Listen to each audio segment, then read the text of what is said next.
Thank you for tuning in to this week's episode of Be Relevant. I am your host, Casimir Quinn, and I am joined by Jahmal Cole, founder of My Block, My Hood, My City. Jahmal, thank you so much for joining us today. Thank you for getting the name right. Yeah. I'm just joking. Thank you. Thanks for having me. I'm sure I a lot of appreciate people it. get that wrong. Yeah, my dad all the time, but it's good though. So you are providing the best gift that teens in Chicago could ever receive, and that is the gift of hope. So they say, a lot of teenagers have never been downtown. They've never seen the lake. They've never waited for a taxi. They've never been on an elevator.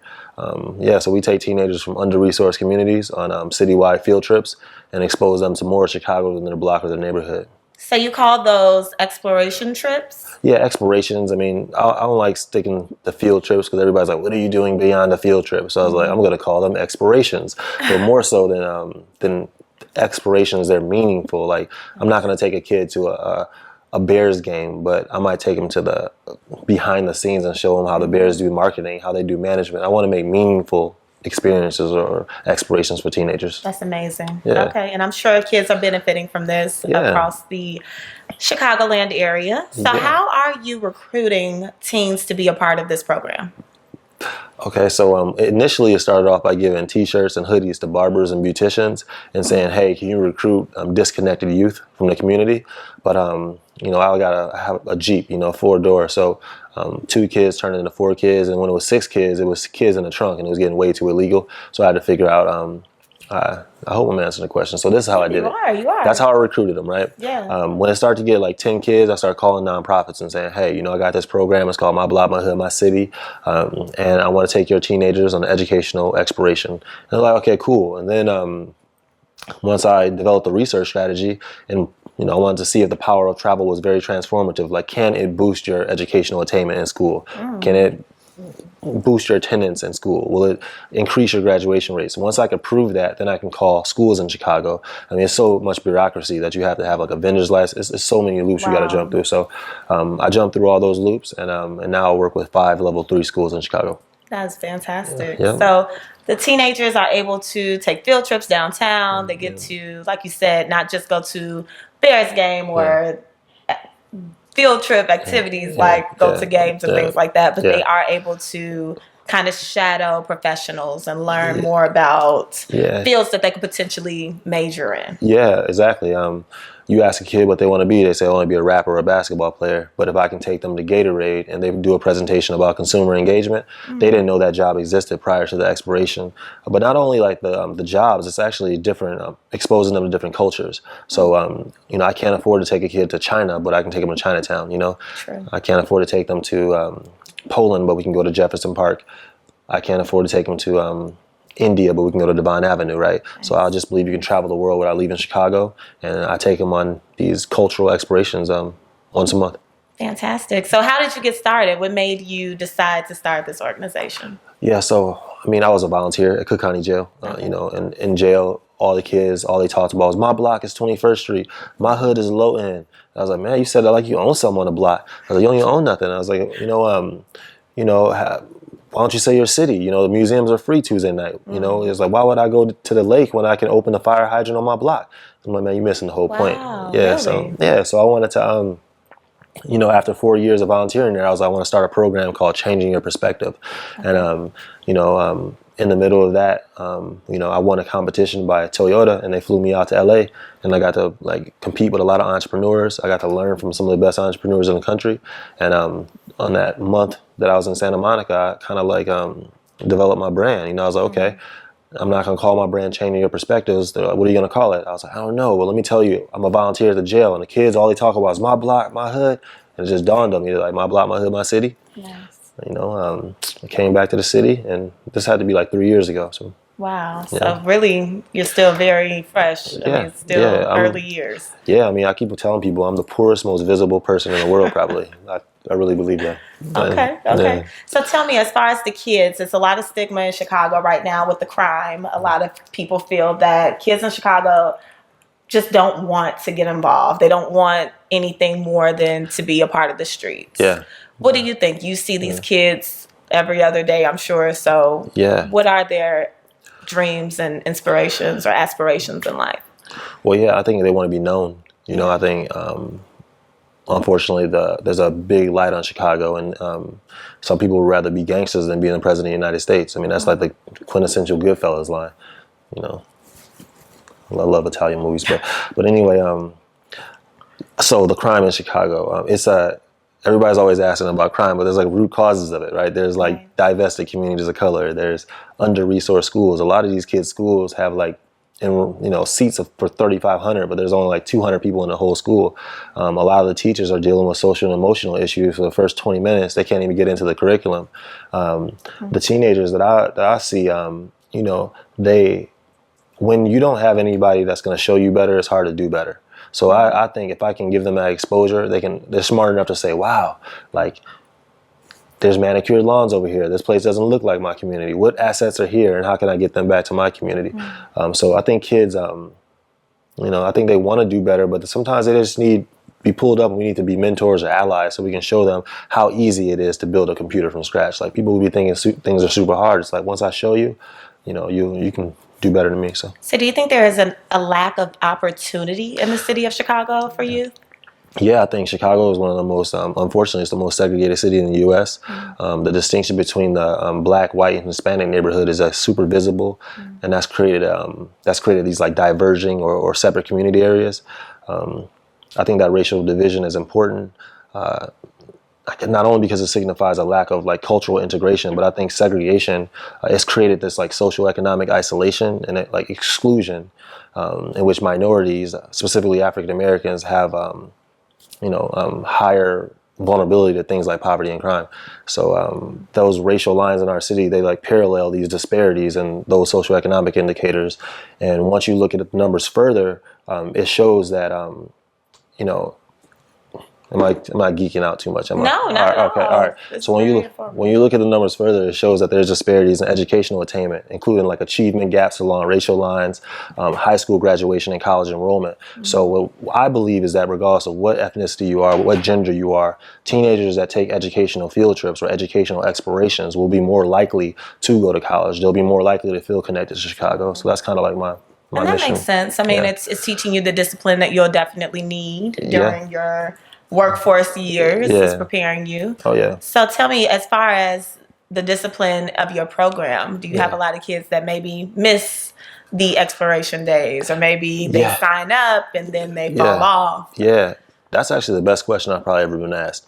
Because if you want to start a nonprofit organization, I don't care if you have you're an astronaut and you're gonna be taking kids on a space shuttle. It don't matter if the school's not willing to partner with you and the administration's not willing to help you get those kids and the parent engagement is not there, your program's gonna fail. So what I do, I always try to do more than people expect because that's how I make an investment in my future. So I always show up in study hall or I show up in lunch time and I just set up a table, put my hoodies there, and I like get their parents' information, get their information. Like you gotta go up, and I'm dropping jewels too. So I got a consultant fee. I shouldn't be saying this, but I'm just telling you, like, if you want to start a program, you got to think outside the box. And the kids, they don't owe you nothing. You got to do the work. So that's how when 4 kids show up and 15 were supposed to be there, it kind of reflects bad upon my organization, because if you're a chiropractic business and you expected 15 students to come today and I only brought 4, now, your staff stayed after work to help us out and we ain't even there. Or if you're Giordano's Pizza and you made 4 pizzas and only 4 kids show up, that reflects bad. So what I do is I build relationships with the parents, and I also go to the schools, and that's how I recruit. Absolutely. So tell me the significance of the hoodie. What does that mean to the students? I hear that is a big deal. It's the honor to wear the hoodie. It shows that you have been disciplined and that you're part of the program. Ideally, that would be like in an ideal world. Hope that's the right word. It would be true, but really, what it is well, I would deal with teenagers from under-resourced communities, so a lot of them are ungrateful. It's like I was when I was 16. I was with a kid a couple weeks ago, and he had a white hoodie on, and I just gave it to him, and he was eating some red Cheetos, and he was just like on this white hoodie. I was like, that hoodie cost me $30-something. And I was thinking in my head, but no. So yeah, they have to earn it now. So kids, freshman year, they got to volunteer to get a hoodie. But come senior year, they have to have taken like 30 expirations to get this letter jacket, my Black My Hood, My City letter jacket. But yeah, the hoodies are how we stay afloat. When people told me when I couldn't get grants, I was only able to sell hoodies. So that's how I was able to generate enough income. I read those books. Mark Ecko. I read Unlabeled, and I read Damon John. Power of Broke, and I learned the strategies and the philosophies that they use to build their brands. And I was like, I'm going to build this this brand that's really going to be for us, by us. Like, right, that's what I'm going to do. The proceeds are going to go towards giving teenagers field trips. Absolutely. Yeah. So tell me, why invest so much in the kids in Chicago? I mean, clearly you're doing well yourself. You could leave it all behind. I'm sure you have your days with the kids where they are just being knuckleheads. Why? What's the why for you in working with these kids? I want them to be better than me, and I think that I know my purpose, so it's like you can be passionate about a lot of things, but I think my purpose, like when I'm dropping the kids off at 1 a.m. and they running from my van to their house because it's that bad in their block, I think my purpose is to be a role model in these teenagers' lives. So that's as best as I can say it. Things pop off of me when I stay in my lane. Like if I veer off from my lane and I start thinking I'm Mark Ecko, then things start not working for me. But when I start thinking about the city and teenagers and people in the city, then God blesses me. So that's very good. Okay. And so for the people watching, what would you say is your call to action for them? What can they do? The city of Chicago, the crime level that we have, what would you like to see others do to help the kids? I would just like to see people change their own philosophy instead of saying the weather is bad, the city is messed up, the politicians is messed up. I think their philosophy is messed up. So I think we could be asking ourselves, what something simple that I can do that'll have a positive impact on my block. A lot of times people view democracy from this big city level outward instead of a community. Excuse me, I'm messing it up. We view democracy from a city level inward instead of a community level outward. So I would think about it like this, like, if you can't handle the simple disciplines on your block, then you can't handle the complex issues of the city, right? So what's something simple I can do that'll have a positive impact on my block? And that can be say hello to your neighbor. That could be I'm going to shovel snow for my neighbor. That could be I'm going to fix a block club sign. I think the mentality in our city is that, oh, Jahmal, it can't be that easy to do. But here's the thing is like when something is that easy to do, it's just that easy not to do. So it's just that easy not to litter. And you could think like, oh, my block's not going to be a landfill. It's just that easy not to call the cops when you hear people shooting because you're like, oh, I don't trust the cops, or it only pops off of my block once in a while. So I think I would challenge people to ask themselves, what's something simple I can do that'll have a positive impact on my block? And I think if we thought like that, the city would be a better city. That's true. Yeah. Okay.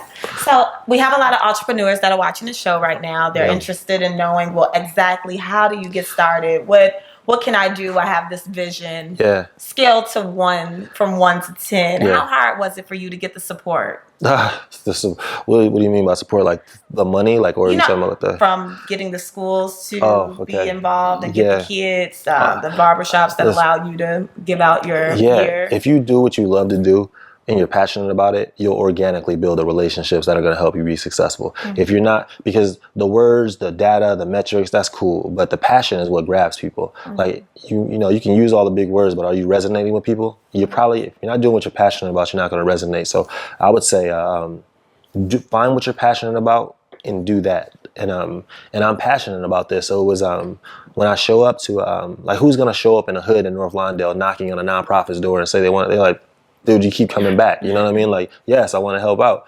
And then, I would also encourage people to find others that are better than them at specific disciplines. Like I might be good at advocating for education reform. Someone else might be good at creating logos. Someone else might be good at videography. Like just utilize your network, because you can be a master at nothing. I don't know. You jack of all trades, but a master at nothing. This is true. Yeah, exactly. So I think, but I do think that when you're first starting out, you're going to be the CEO. You're going to be the secretary. You're going to be the driver. You're going to be everything. So, but I would just ask for help and just collaborate with others. Very nice. Yeah. Okay, that's a very good tidbit. I hope you guys are paying attention. Yeah. So tell me, recently you took a group of kids to President Obama's farewell address. Yeah. I think that was probably the moment where I said, I have to have him on the show. Oh, yeah? How was that for you? I mean, people donated tickets. They first of all, they stood in the line in the cold weather and then gave up their ticket. They did. I mean, the city shows me love, and I return it like Devin Hester, man. Like, and people was like, I stood in line too. You know, I stood in line from like 4 a.m. all the way. And it dawned on me how selfish I was being when I was in that line. I was like, I wish I'd have thought of it a few days earlier, but I was like, man, how dope would it be if our teenagers could get here? I took it to Facebook, man. I was like, hey, is any politicians in the city or citizens that have some extra tickets? I know y'all do. Holla at me. You know, I'll come anywhere in the city and pick them up. And then, you know, and it was from the heart. It was genuine, you know. And then it resonated with people. They were like, Jahmal, I love what you do, and I see the benefit. I mean, there were people online like, why didn't the kids get up and wait? I mean, that's with anything. There's some people gonna love you, some people gonna hate. Who knows? I just leave it at that. I don't try to figure it out. I take the easy route now. Who knows? But it is what it is. So, but people donated tickets all over, and we showed up 15 deep.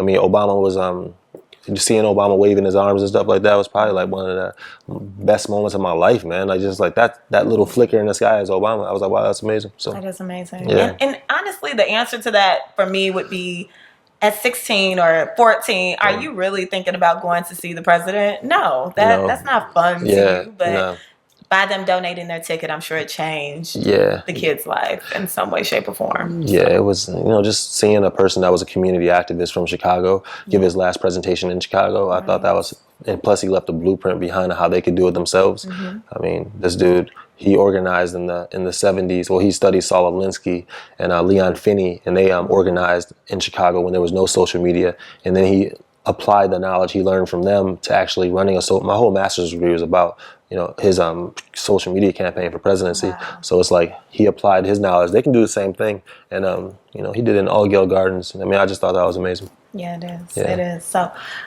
how can people get in touch with you? How can, if you're interested in getting involved? Yeah. So you can just go to MBMHMC.com. So just like my block, my hood, my city. You can email us at volunteer@myblock or volunteer@mbmhmc.com. Okay. We have all kinds of service-related events throughout the city, whether there's street team, shovel team, clean and green team, Twitter army. We got all those event teams, so people can get involved if they want to. Oh, that's fantastic. Yeah. Okay, I might need to sign up for the event team. That sounds fun. You might be better at the Twitter army. Yeah, you think so? Yeah. Possibly. I'm just joking. You can do whatever you So tell me, what kind of opportunities after the kids, it's only been 3 years, but what kind of opportunities once they graduate from the program do they eventually get? Yeah, so eventually, this is our first full-time year. So it's been an idea for like 2.5, 3 years. This is my first full-time year. Okay. So I left my political action committee job, my comfortable job with benefits, and I just jumped out into the pool of my dreams. That was like a year ago. But since then, I've, I'm making more money than y'all. That's what I be wanting to say to them sometimes, because it's like, why ain't they support me when I was in that? I'm just joking. But anyway, no, for real, like the kids, so they are gonna go to college. How can a teenager from Pullman go to college downstate Illinois when they've never left Pullman? So what I do is senior year, I start connecting them to colleges. We take tours of historical black colleges, or we take tours of Northwestern University. We did a class there recently. And just giving them that exposure to college campuses and creating allies there. They can say, you know what? I can do this. I feel part of it. Next year I anticipate having a shop where they'll make the apparel. Instead of me paying the dude in Greektown, I gotta pay him. When I can show them how to do the embroidery, I can show them how to do the screen prints. I can show them how to deliver it. I can show them how I do the USPS packaging. Sorry, I'm always late, but it's just me. That's wonderful. You're really teaching them life skills and also trades that they can eventually. Exactly. How rewarding is it to work with the children and to see them grow throughout the program? Yeah, I mean, that's to hear them say they got accepted to Robert Morris or they got accepted to Prairie View A&M. Which one should I go to? And hearing them say I went to Prairie View because of I wasn't afraid to step outside my comfort zone because I was in your program. I mean, that's the best testimonial ever. When you get kids from college that are text messaging you like designs for hats and saying, "Hey, I don't know how to use Photoshop, but how can I do this?" I mean, that's at the end of the day, you just have to be available to them kids. Like they hit you up at 2 a.m, you got to be there, because that's what mentorship is, in my opinion. Yeah, and mentorship. Let's talk about it. So, how powerful, how important do you think mentorship is? I mean, I had a mentor growing up, and I didn't receive a mentor until right after college, and I think that the course of my life definitely changed thanks to her. Okay, so was it her? Yeah, I had a female mentor. I could be your mentor. You could be a mentor. Male mentors are welcome. I'm open to more. I can't be you. Right? Listen, I had a mentor. My best mentor, my favorite mentor, was younger than me by like 4 years. Wow. And I learned so much from dude, just about just confidence and just swag and just belief that, it don't matter how little, it probably doesn't even matter the gender, because my favorite people, like in the world really right now is like the crime director for U Chicago Crime Lab. Her name was Roseanne Ander. She like is bad. I'm talking about just like sharp to the T. You talk like Julia Stash from the MacArthur Foundation. She's a incredibly smart woman that works her tail off and understands community issues. Like two of my favorite people in the world are women. Of course, I got a daughter that's 6 years old, so that's sorry, baby, that's my number one person in the world. She got her own clothing line too, so she's the truth. But anyway, I forgot the question again. So I'm sure being a father helps you as far as working with the youth. Do you somehow possibly see your daughter wanting exactly what you're doing, what you're giving to these kids? You would want someone to give to your daughter if she ever needed it. Yeah, I mean, I think that I wish I was a better I wish my father was great. I don't really see myself as like a great father. Mm-hmm. I think a lot of times I'm like super busy, so I always have my daughter around me. So I want her to see when I'm taking her to school in the morning, I'm going over speeches in the car. Like, what this is what I want to say here, this is what I'm say there. I pray to God. I pray that she's like listening, like this is what my dad is doing. When I'm stuffing hoodies on Saturday, she's with me. She's stuffing the cards and she's stuffing the postcards in there. She's already talking about starting her own clothing line. She wants to move to New York. So and she's 6. So I just hope that I pray that I can be more of I don't really know how to be a father, but I can be like a positive role model in her life. And I'm just glad she lets me be there. So it is what it is. But the teenagers though, man, it's just new every day. It's new with them like every day. So yeah. Fantastic. So how can people connect with you on social media? Well, I got this new Apple Watch. No, I'm just joking. Nice. I got tired of being the only person in meetings without them. Everybody had the Apple Watch. I'm like, I got to get the Apple Watch. Now it's not even worth it. But anyway, I think you can connect with me. Everything is MBMHMC. So you gotta you got the social media, you have the Twitter, Instagram. Everything is MBMHMC. You gotta be cohesive. You gotta make sure your banner logos is on point. Make sure your profile logos is on point. And yeah, you got to, because that's the first thing people see. And if it's not adding up, if it's like this is MBMHMC and this is my block HC, it's like I can't. It needs to be usable. Jahmal Cole, ladies and gentlemen. The comedian slash. You said ladies and gentlemen, might be somebody else watching this. They got other things too nowadays. Thank you all for tuning in to Be Relevant. Jahmal, thank you so much for joining us. Thank you for having me. I really hope I'm relevant enough, but thank you. You are. So thank you all for tuning in. Take care.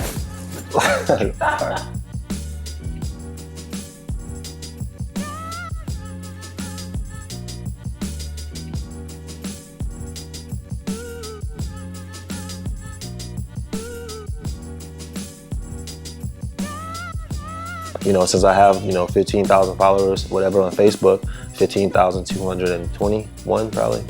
22 probably now. I don't know how many years. It's somewhere around there. I'm like, who? Memorize it. If you want to grow an organization, you better know, man, because literally, you got to know your analytics. But I'm guilty of that with Instagram. I have to admit. Oh yeah. If I lose a follower, I'm like, wait a minute, who was that? Who just left? I stop following you at least once every 2 weeks, and I follow you back again. What's with that? Because you can Instagram. I be trying to make sure my conversion rate is okay. No, but your Instagram page is amazing. So.